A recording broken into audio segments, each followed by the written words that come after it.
सुनीती माता आपल्या मुलाला ध्रुवाला सांगायला लागली, ध्रुवा तुझी आई काही खोटं बोलत नाही, तुझ्या आईने तुला चांगला उपदेश केलेला आहे.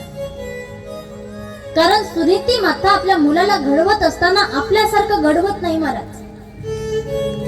आपलं मूल जर असं रडत आलं असतं ना,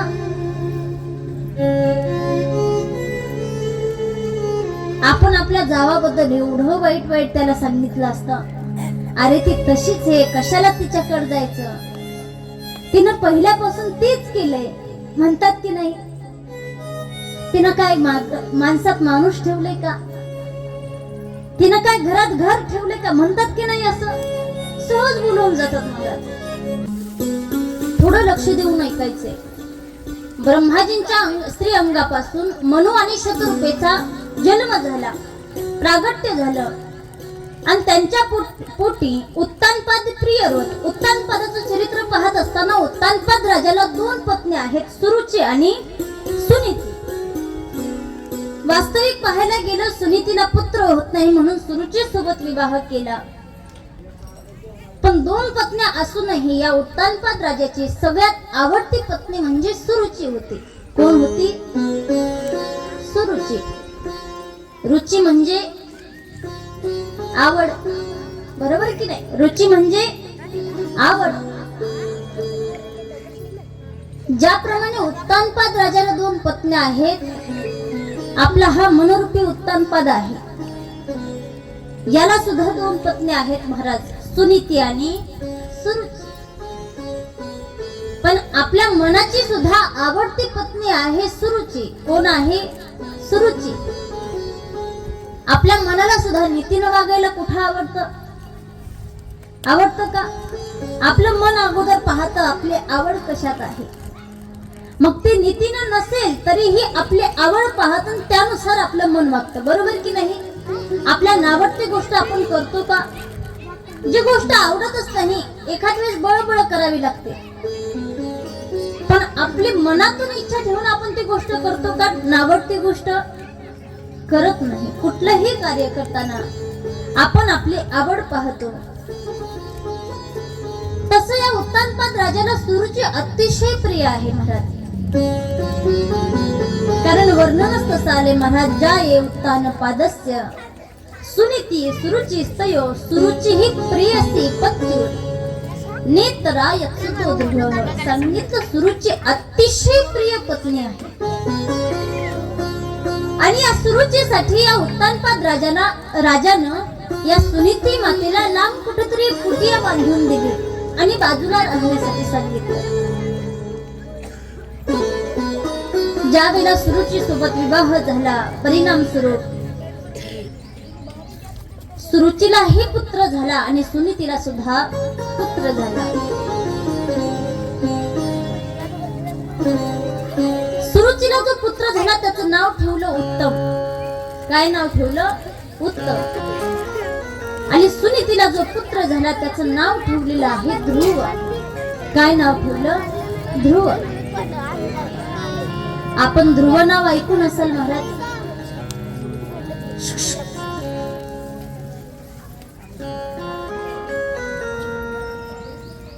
शांत कथा ऐकायची.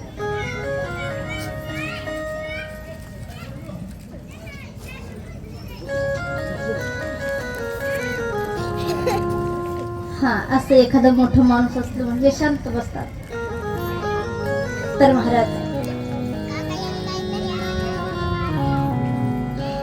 एक वेळचा प्रसंग आहे. ध्रुव बाजूला त्या ठिकाणी आपल्या आईसोबत एका कुटियामध्ये राहतोय. एक दिवस मुलांमध्ये खेळायला गेल्यानंतर प्रत्येक जण आपल्या पित्याबद्दल बोलत होतं. प्रत्येक जण आपल्या पित्याबद्दल सांगत होतं. ध्रुवालाही वाटलं माझेही पिता असतील, कुठे असतील माझे वडील, आईला जाऊन आपण विचारलं पाहिजे. आणि म्हणून हा ध्रुव त्या ठिकाणी आपल्या आई जवळ गेला आणि आईला म्हणायला लागला, आई, सगळे मुलं आपापल्या बाबाबद्दल बोलतात, पित्याबद्दल बोलतात, माझेही पिता असतील ना, कुठे आहेत माझे पिता, मलाही त्यांना भेटायचे. सुनीती मातेच्या मनामध्ये एक वेळ असा प्रश्न आला, काय सांगावं या मुलाला. पण ही सुनीती माता नीतीनं चालणारी होती, धर्मानं चालणारी होती. तिने आपल्या मुलाला सांगितलं, बाळा तो समोर जो राजमहल दिसतोय ना त्याच्यामध्ये तुझे पिता राहतात.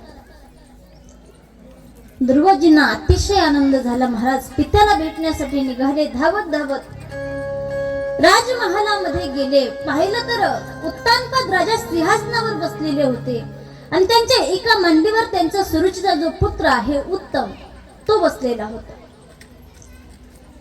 गेले महाराज. गेल्यानंतर आपल्या पित्याजवळ ज्यावेळेला गेले, उत्तानपाद राजानं सुद्धा आपल्या दुसऱ्या मांडीवर ध्रुवाला बसवलं. एका मांडीवर उत्तम आणि दुसऱ्या मांडीवर ध्रुव बसलेले आहेत. महाराज त्याच वेळेला सुरुची माता बाहेर आली आणि तिनं पाहिलं, एका मांडीवर माझा पुत्र आहे, पण दुसऱ्या मांडीवर हा ध्रुव बसला कस काय? सुरुची मातेनं जवळ गेली, त्याच्या हाताला धरलं, मांडीवर खाली उतरवलं आणि सांगितलं, ध्रुवा या मांडीवर बसण्याचा अधिकार तुला नाही. किती वर्षाचे ध्रुव? 5 वर्षाचे ध्रुवजी. सांगितलं, ध्रुवा या मांडीवर बसण्याचा अधिकार तुला नाही. तुला जर या मांडीवर बसायचं असेल तर तुला या सुरुची मातेच्या पोटी जन्म घ्यावा लागेल आणि तेव्हा तुला या मांडीवर बसता येईल, त्याशिवाय तुला या मांडीवर बसता येणार नाही. ध्रुवजींना ज्या वेळेला खाली उतरवलं महाराज, डोळ्यामध्ये पाणी आहे. छोटेसे ध्रुवजी. सुरुची माता बोलते. रडत रडत ध्रुवजी आपल्या आई जवळ आले आणि आई जवळ येऊन सगळं काही सांगायला लागले. म्हणाले, आई माते तू सांगितलं होतं ना त्याप्रमाणे मी त्या राजमहालामध्ये गेलो. मला माझ्या पित्याला भेटायचं होतं, पण ज्या वेळेला मी त्या ठिकाणी गेलो ना, माझ्या पित्यानं मला मांडीवर बसवून घेतलं. पण ती जी माता आहे ना, सुरुची माता, तिनं मला हाताला धरलं, खाली ओढलं आणि सांगितलं, ध्रुवा या मांडीवर बसण्याचा अधिकार तुला नाही. या मांडीवर जर तुला बसायचं असेल तर तुला माझ्या पोटी जन्म घ्यावा लागेल. तिनं सांगितलं त्यासाठी तुला वनात जावं लागेल, देवाला प्राप्त करून घ्यावं लागेल. आणि भगवंत ज्या वेळेला विचारतील, काहीतरी वरदान मागायला लावतील, त्यावेळेला तू वरदान मागून घे की देवा मला सुनीती मातेच्या पोटातून जन्म नकोय, उदरातून जन्म नकोय, मला सुरुची मातेच्या उदरातून जन्म घ्यायचा आहे. सुनीती मातेनं ज्या वेळेला ऐकलं, सुनीती माता आपल्या मुलाला उपदेश करते. महाराज सुनीती माता आपल्या मुलाला ध्रुवाला सांगायला लागली, ध्रुवा तुझी आई काहीच खोटं बोलत नाही. तुझ्या आईनं तुला चांगला उपदेश केलेला आहे. कारण सुनीती माता आपल्या मुलाला घडवत असताना आपल्यासारखं घडवत नाही. महाराज आपलं मूल जर असं रडत आलं असतं ना,